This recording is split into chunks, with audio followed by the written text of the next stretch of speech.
Torre caiu, a humanidade se espalhou. O orgulho das nações foi esmagado pelo próprio Deus. Mas a história não terminou em Babel. Pelo contrário, ali estava começando um novo capítulo no plano divino. Porque diante da confusão das línguas, diante das nações que nascem do orgulho humano, Deus decide iniciar uma nova linhagem, uma nova história, um novo povo. Mas tudo começa com uma única pessoa: Abraão, o homem escolhido para romper a herança espiritual de Babel e reacender a chama da fé verdadeira na terra.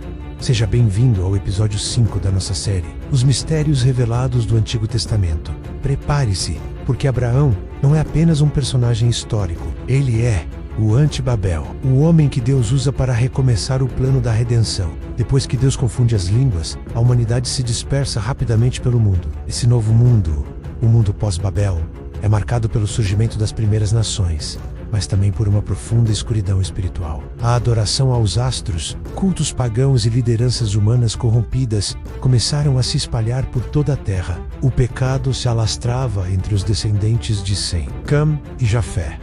A humanidade parecia ter esquecido completamente o Deus verdadeiro, e foi exatamente ali, onde o caos espiritual dominava, que Deus começou a preparar um encontro que mudaria o curso da história para sempre. Esse encontro aconteceria em um lugar chamado Ur dos Caldeus. E Ur não era uma vila simples no meio do deserto. Era o coração pulsante do poder mesopotâmico. Um centro de luxo, ciência, economia avançada e idolatria pesada. Ali, o deus Lua, chamado Sin, era venerado com grande fervor. Ali, templos se erguiam como miniaturas da própria Torre de Babel, desafiando os céus. E foi nesse cenário que nasceu um homem comum, mas com um destino extraordinário.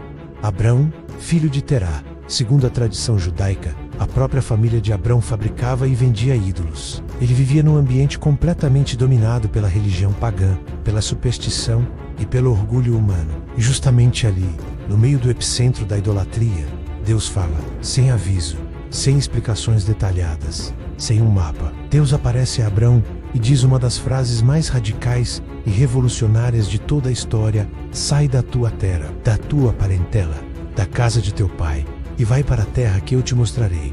Isso era muito mais do que uma ordem de mudança. Era um rompimento cultural, familiar, econômico, religioso e, acima de tudo, espiritual. Enquanto a mentalidade de Babel dizia, vamos construir uma torre e fazer para nós um nome, Deus dizia para Abrão, eu farei o teu nome grande. É o oposto perfeito da arrogância humana. É a substituição da autoglorificação pela fé em Deus. Então, Abrão obedece. Ele deixa a segurança de Ur, vai para Harã. Depois, segue viagem para uma terra desconhecida chamada Canaã. Cada passo que ele dava era um ato de fé pura. Cada acampamento que montava era uma renúncia ao seu passado. E cada altar que ele construía era uma proclamação pública.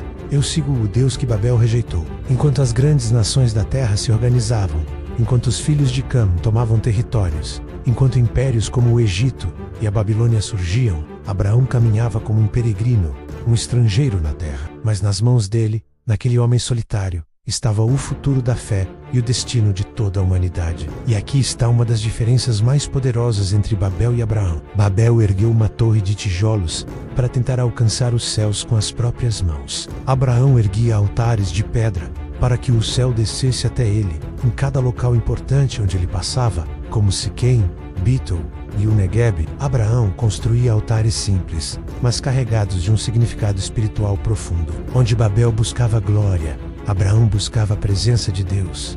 Onde Babel buscava poder, Abraão buscava obediência. Onde Babel erguia tijolos de orgulho, Abraão erguia pedras de fé. E foi nesse contexto de fé e obediência que Deus fez uma aliança com Abraão, uma promessa que ultrapassa séculos e chega até nós hoje. Deus prometeu a ele uma terra, uma descendência incontável como as estrelas, um povo separado e um propósito eterno que abençoaria todas as famílias da terra. E naquela noite misteriosa descrita em Gênesis 15, quando uma tocha de fogo passa por entre os animais divididos, Deus faz um juramento por si mesmo, dizendo em essência, eu cumprirei o que prometi e coloco a minha própria existência como garantia.